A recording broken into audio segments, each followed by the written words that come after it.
Namaste, Jaipal. The Pakistan Army chief, you all know his name. I don't normally like to take people's name.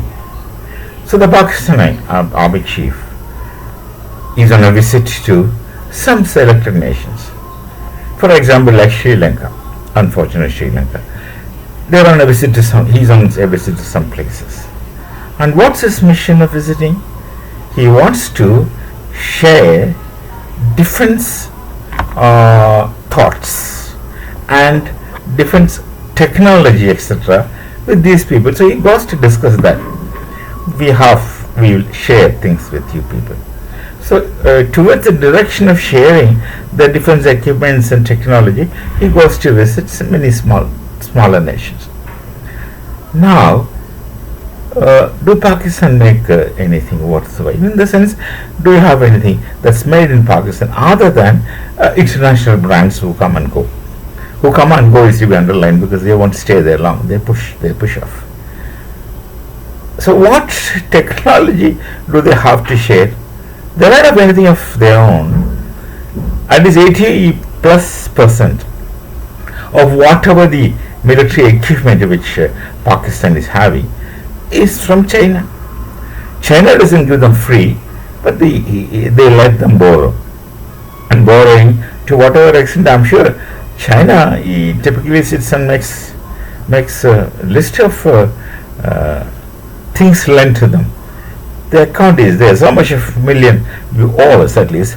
They are not asking, demanding immediately, but when time comes, well, they know. The dragon knows how to spit smoke and fire to do anything with you. That's up to the dragon and up to you how to solve.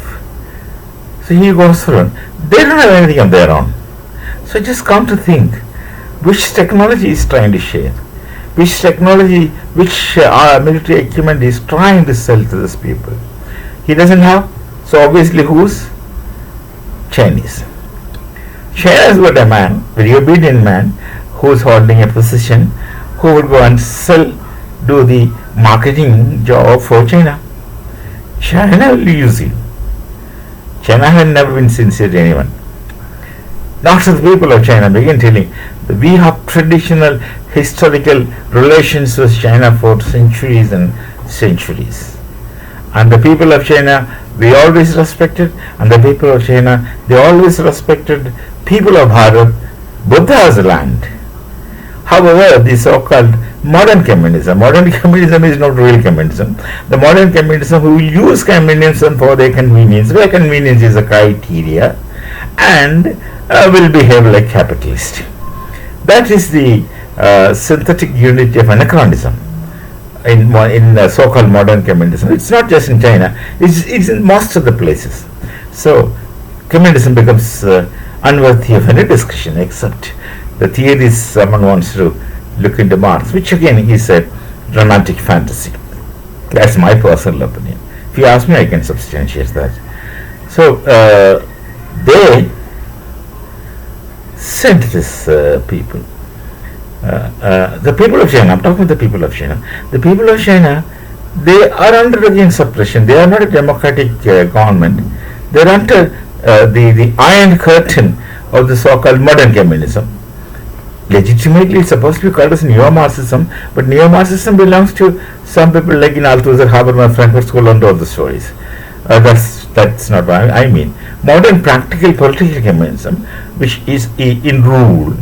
So they don't care for the people. So the people of China are under oppression. They're oppressed by the rule. A handful of people are ruling them with absolute authority. And the sufferings and miseries of people are not known to the world. Maybe the world does it, they don't care. World has a habit of not to care. They do that. Especially Europeans are not that refined in thoughts. However they may take it, it's not my business. If they do introspection, they will understand that I am not wrong, if not right. So these people of China, we have nothing against. They're great people, and they're very, very cultural people. They have history, they have the tradition, and we are related to them in the sense through through the fact that they're Buddhists, and Buddhism is nothing but an extension or a branch of the Sanatana Dharma. And so we would be able to interact one another as it happened in the ancient times. How many Chinese travelers used to come to Bharat? They came here, they studied in our universities, some of them even taught in our universities, and we had that kind of relations. It's only because of communism the whole thing went to gallows.